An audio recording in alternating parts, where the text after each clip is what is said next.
Hi, my name is Phillip from the Campaign for Truth in Medicine, and as many of you know, our mission around the world has been to get everybody to start looking after themselves better and avoid getting sick in the first place. But there's a tremendous amount we can do ourselves if we are sick. One area that has been missed out in all of the amazing information that's been coming out about diet is, of course, water. And most of us are not getting the 2 litres a day that we do require. Many of us will drink 4 pints of Guinness and go, well, that's my water intake for the day. But these types of fluids and the custom beverages, everything from Nesquik to Red Bull, is not giving the body water in the format that it needs. So it's important that we're getting 2 litres of good, clean water every day. One of my favourite books, many of you have it, is by an Iranian doctor, Water and Salt, Your Healers from Within. And this chap has spent most of his professional life examining the effects of water or lack of it on the human body.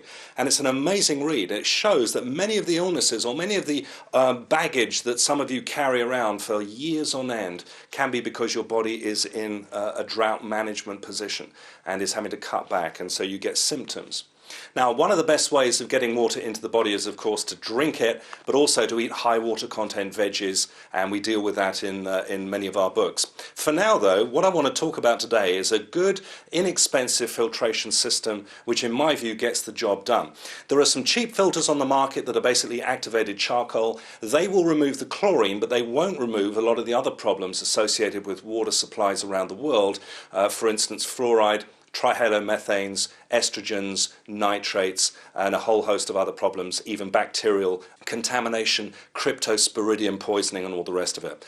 We need a filter that's able to get down and really take out the fine particles and deliver good clean water, 20 to 40 parts per million, and this of course is reverse osmosis. Now, reverse osmosis, there are of course more expensive filters on the market. You can go up to £1,000, £2,000, £3,000 for a filter to do the whole house. Why I like reverse osmosis is because these filters will get in and produce good, consistent, clean water at a fraction of what it would cost you to buy Evian or any of those other bottled waters. And those other bottled waters, by the way, have been bottled for quite some time. They do have quite a high mineral content, but a lot of that mineral content is non-ionized, so it cannot be used by the body. So it's essentially ground up rock, which your body has to deal with. With reverse osmosis, what we're able to do is to remove not only obvious problems like the fluorides that are put into the water and other hormones especially, but we're also able to clean the water up with a lot of other contaminants as well. Now, the systems we do retail for about £250 UK. A lot of the comparable units sell for over £500.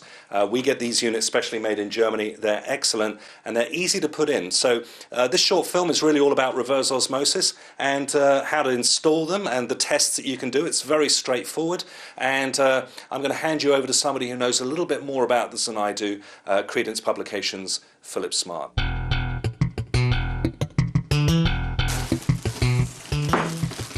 Voila, one tank. Now, the reverse osmosis system that filters so slowly because it's getting all the fine particles out that it needs a storage system, and this is the storage tank. The water basically drips from the reverse osmosis into the tank, and then when you're ready to use it, you press the faucet and the water comes out of here through a cleansing filter and then into your tap. That's that one. This white box here, this contains the main workings of the system. I'll just put that there for now. This is the main body. This big filter unit here, this is the actual reverse osmosis membrane. This is the taste and odour, so it comes from the tank through this one to your faucet, and that's the reverse osmosis membrane. Now, we have had cases where plumbers have installed these and they've actually forgotten to put the reverse osmosis membrane into the reverse osmosis unit, so must make sure that I don't forget to do that today. And a few bits and bobs here. Okay. In this box, they're the pre-filters. Before the water goes into the reverse osmosis filter, which gets out the really fine particles, it clears the rest of the junk out through 3 pre-filters. It's a 5-stage filter, this one. And these are the units and the chambers for those pre-filters.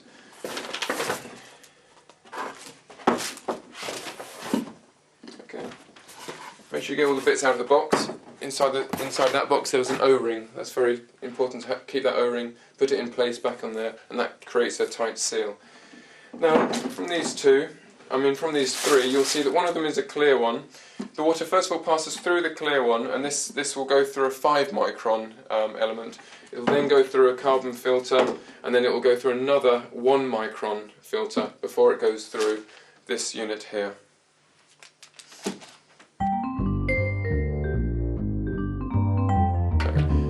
Okay, with a Pura-Flow reverse osmosis unit, there are basically 2 types of fittings to fit the tubing onto any of the different exit points.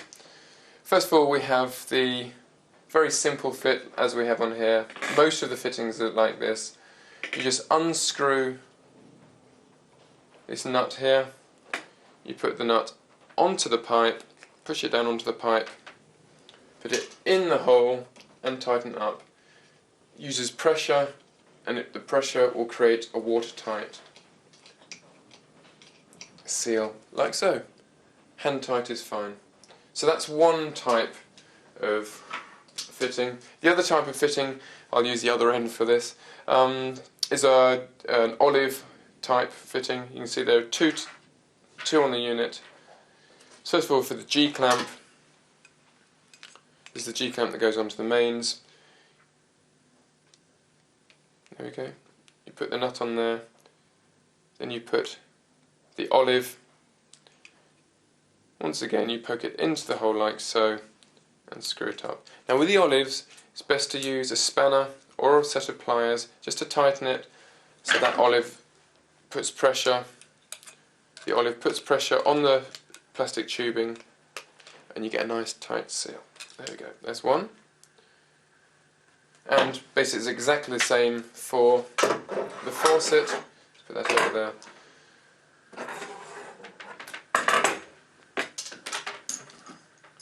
This is the faucet. First of all, you put the nut on there, put olive on there, and this one comes with a grommet. You don't have to use it, but it's probably wise to poke the grommet down into the pipe like so, and then screw it in tight onto the faucet, and it will create a nice watertight seal. Use spanner or a pair of pliers like so, nice and tight. Now just one other point, you'll see this comes in the packaging also with the reverse osmosis unit. Don't worry about this, we're not going to use this. Some people phone up and say, oh, I've got a piece missing. Don't worry, this piece, I think it's for a European system or something like that. It's to actually connect it into the mains pipe. We don't use this, we use the G-clamp. It's a lot easier, a lot less trouble than this, this other valve here. So don't worry about that. Just tighten by hand. The centre one should be the carbon filter. Screw that one in a similar fashion. Just hand tighten. Give it a bit of a pull around. There is a spanner that comes with it, but that's usually for undoing them. And then finally the last one, and that's the 1 micron filter in there. Make sure they're straight when you're screwing them in as well, because sometimes if it should stand up upright like this, but sometimes if you're doing it at an angle or something, it can go to one side like that. So just make sure they're upright, screw them round, use the floor or a desk or something like that.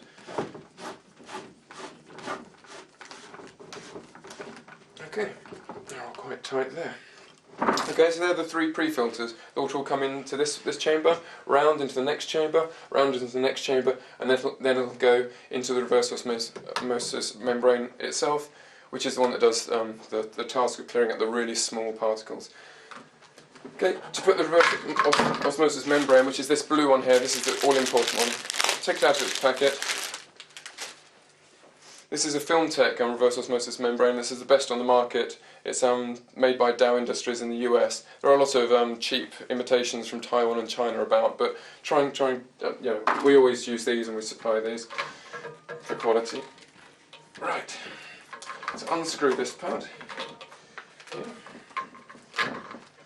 it apart a little bit.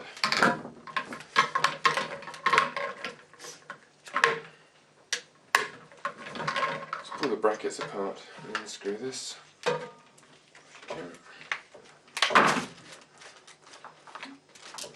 As the O-rings come off there.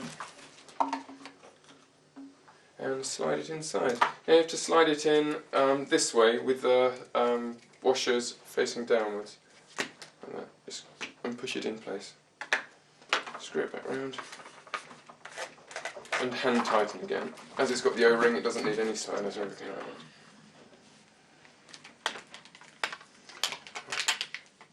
Just clip those together. Simple fashion, and flip it back onto there. Okay, so what we've got so far then is a 3-stage pre-filter. So water goes in there basically, goes through this first one here. What micron is that? That's 5 micron. So, okay, so 5 micron. So that's going to take out some quite small stuff. The carbon filtration is going to be taking out a lot of sludgy, general major sediment. And then the 1 micron, is that? That's right, one there. 1 micron there. So the pre-filter stage on this is actually pretty comprehensive before it goes into the rolled-up sausage roll of the reverse osmosis membrane, which is where the rest of the water is forced through the membrane and then through the odour and taste control. And I love this filter because this is an unusual addition that you get on reverse osmosis filters. Most of the ones that we looked at didn't do this. So this will remove any kind of additional taste and odour control, taste and odour problem in the water itself. So what are the problems that people could potentially pick up? In fact, I've fielded a couple of calls over the years where they've left the O-rings out. That's right. And the cardinal sin is, of course, missing the filters or swapping the 5 micron filter with a 1 micron filter. That's right. So it's a 5 micron carbon, That's right. 1 micron, reverse osmosis, taste and odour control. That's right. Why is this is clear? So presumably, when that starts to go, you can see it colours. That's right. I mean, you can look through the glass here and see that it's turning green or brownish, and then you know it's time to change it. I mean, we do advise to change every 6 months anyway. You shouldn't. Another set of questions that we do get is, when do I change the replacement filters? A lot of people go by the TDS meter. Now the TDS meter will not go down for maybe 3 years, the level of the quality of your water, because everything's going through this reverse osmosis membrane. However, these 3 pre-filters are to save this membrane. This can last anywhere up to 5 or 6 years if you change the pre-filters every 6 months. They take out the big stuff, so this only has to deal with the small stuff. This is the expensive filter of the system. These are much cheaper.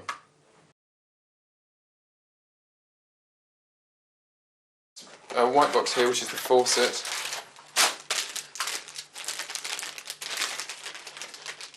As you depress that, the water comes from the tank into the tap and out into your saucepan or your glass or whatever you need. Right. And that's to fix it to the kitchen top. What else do you get in this bag? You get a spanner. No, you don't need a spanner to actually install the system, but you will need it when you replace the filters, because of the pressure in the system, you'd have to lift it up, put it around, and just unscrew it like that. Okay, but it might be a little bit tougher, so you might have to bang it with a block of wood or something like that. Right, this little bag here, this is to attach it to the mains pipe. Let me take it out of the bag so you can get a better look. It's called a G-clamp. I'll show you how to install it onto your copper pipe. The G-clamp, that's onto your mains, and then this other bag here, that's to the wastewater to clip onto your waste pipe. Okay.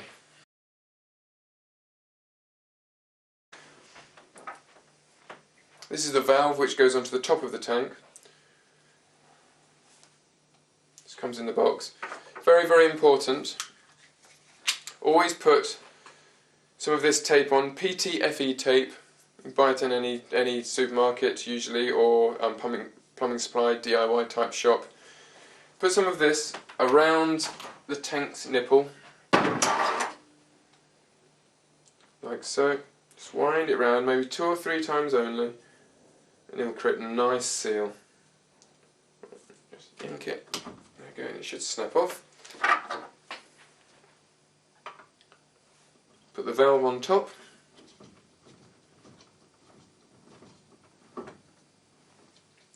Like so, just tighten it all the way up, like that.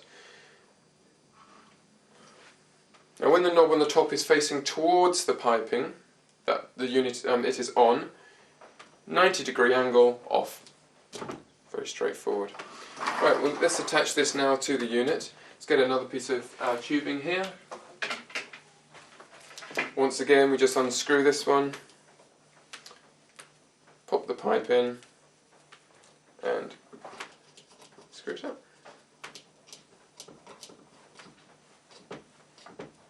Okay, let's get the other side of this, and you attach it to. Look at this Tosonator odour filter. It's a small filter which is lying horizontally.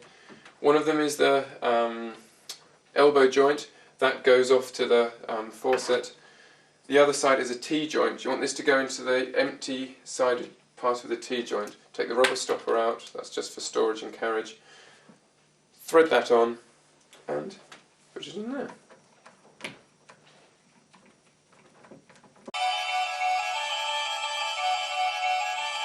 Okay, well, let's go through this, then it'll be much easier. Drill a hole through your work surface or through your sink top. Take these nuts off. Okay, put the washer inside the steel unit. And then put it through the hole. Next, take this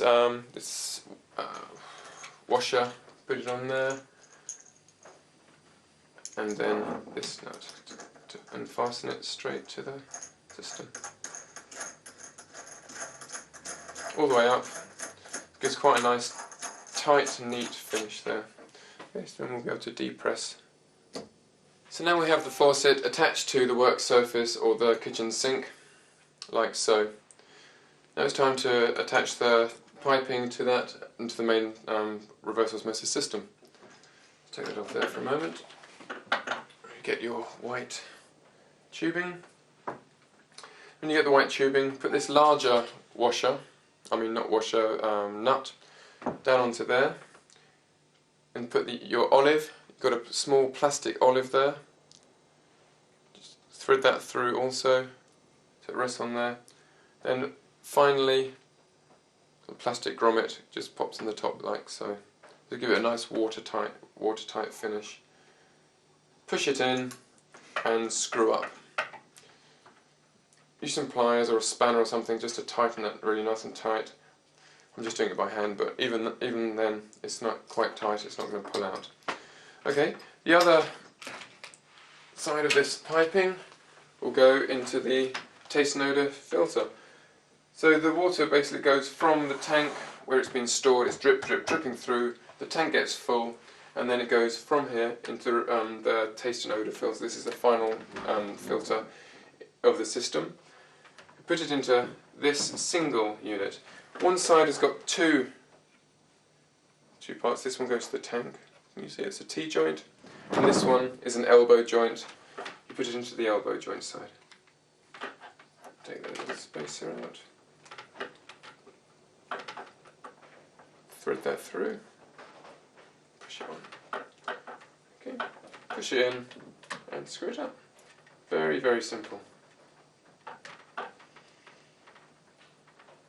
And there we are. The faucet is attached to the reverse osmosis system. Next we'll go on to the waste. Now the reverse osmosis system is continually flushing through this membrane. It's flushing it through, it's flushing all of the smaller particles out into the drain pipe, the waste drain. So that there's going to be a continual, whilst this tank is filling up, there will be a continual trickle of water. As soon as this tank is full, there is a neat little unit here called the auto shut-off valve. The water will shut off, and you won't get any more water going down the drain. Whilst this is filling up, you will get water going down the drain because it's flushing through the system. So let's have a look how you attach the reverse osmosis membrane to the drainage pipe. I have a small length of drainage pipe here. Let's get these spare bits out of the way. You get the packet, this packet here, with the drain clamp on it. Empty the contents onto the desk.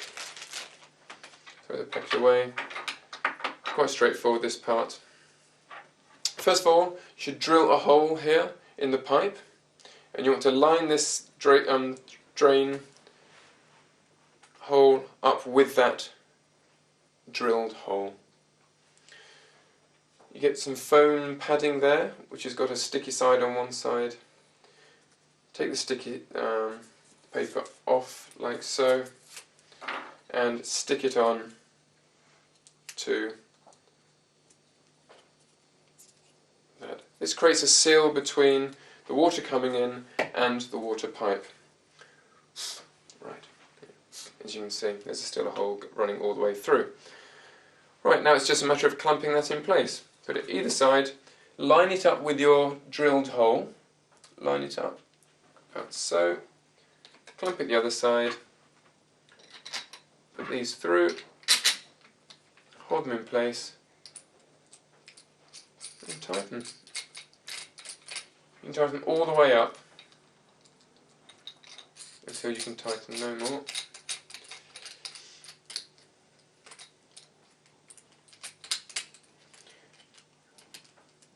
And now you have a sealed hole going through into your drainage pipe. Let's attach that to the reverse osmosis unit now. Use the black one. Okay. Thread it through the nut, put it in place and screw and tighten, and it will hold in place. Very nice and tight there. Take this one and attach it to the reverse osmosis unit. And this is a flow restrictor. It creates pressure within the whole of the system because the water is trying to push out, but it won't let it go out at water pressure. It'll pull it back slightly. So it's a flow restrictor. Unscrew this part, if you can see this shape. Throw that on once again. Pop it in the hole and screw. Tighten it up. Hand tight should be fine. It'll create a good seal. And then tighten tight. So there we have the drainage and the faucet attached to the reverse osmosis system.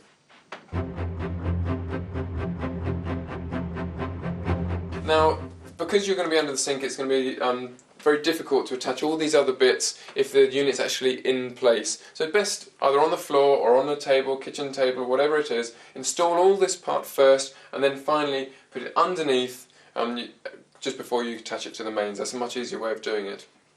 Now I'll show you how to attach this to the mains. Get this G-clamp here. Always make sure before you attach it that this is screwed all the way out. There's a little piercing. I think you should get a close-up of this. There's a small piercing needle there which will go into the copper piping, pierce it, then we're going to draw it back out and let the water come through. So make sure that needle is all the way out, the piercing needle is all the way out before attaching it to the mains.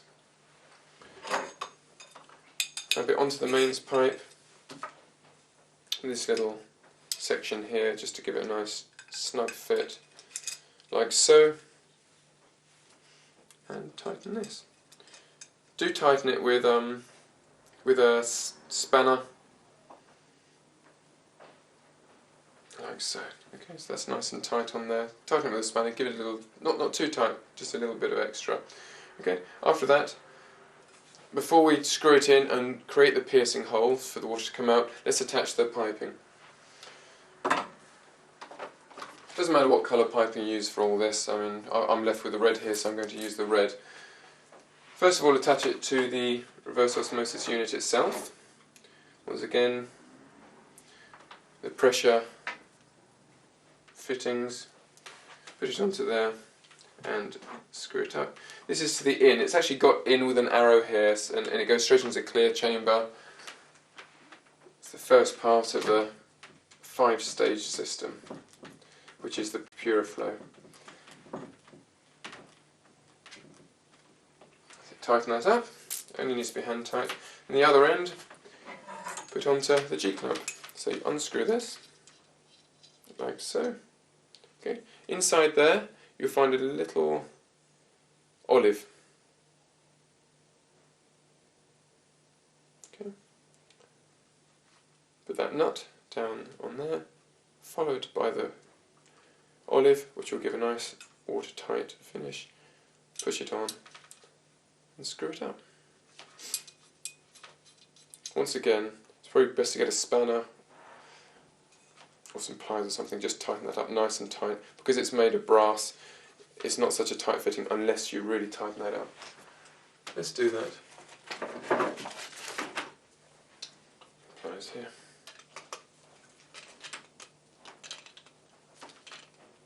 Yeah. Now that will be nice and tight. The final part of this, before you screw that in, one thing I would say is keep the tank off, valve off. So keep it at this right angle here, because first of all we're going to flush through the system. So always keep the tank switched off, then start screwing into the pipe.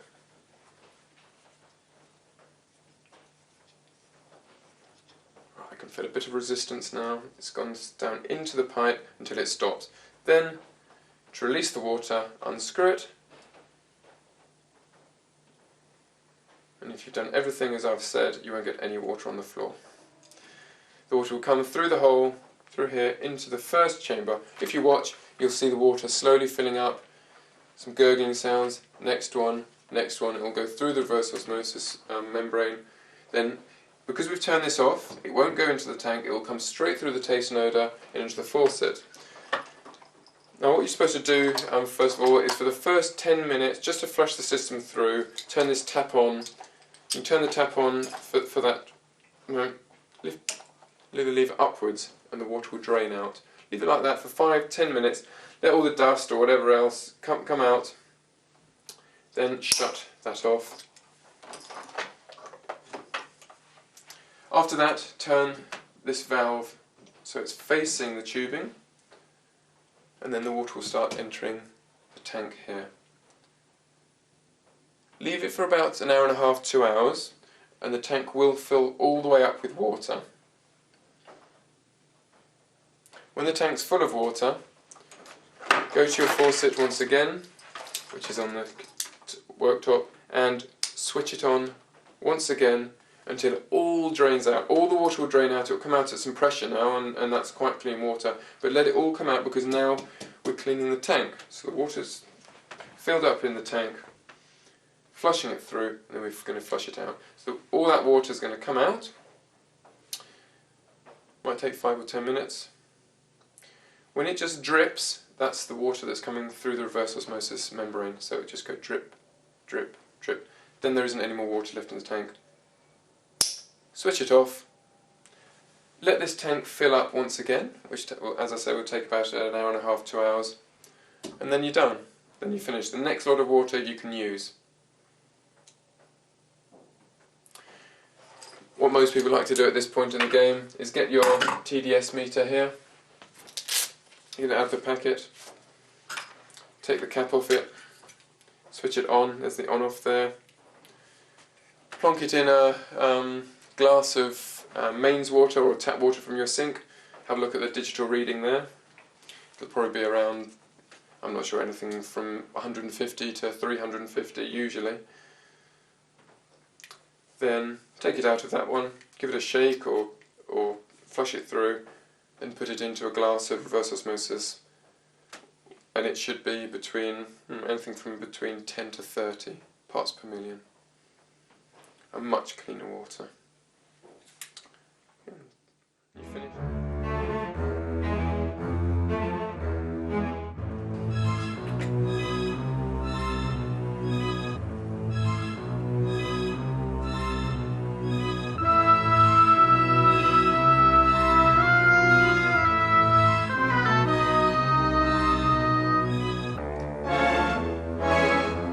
Okay, here we are about 4 minutes in, and we see that there's a thick scum on the left hand side there, which is precipitating all of the minerals and a lot of the other gunk, so you can actually see it. On the right hand side, the reverse osmosis water, which is around 40 parts per million, is only showing a slight colouring, and of course that's the water that you really need. Mineralisation, as I said, mostly is going to come from your food, and supplements are an excellent idea as well. Ionised colloidal trace minerals are superb, and you're getting them in a highly bioavailable form. Right, there you have it, reverse osmosis. Easy to do, and if you shy away from such things, any plumber who should be able to put it in. But please choose your plumbers carefully. We hear some horror stories. Plumbing is a very responsible, important job, which in my view is why plumbers should not do it. But make sure they know how to do it all the same. The instructions are in the box, and I have 2 books which will give you the great lowdown on what water's going to do for you. One of them is Water and Salt, Your Healers from Within by Dr. Feridun Batman-Jalij, and Dr. Batman's book is superb. It's like an ABCs of what water's going to do for you.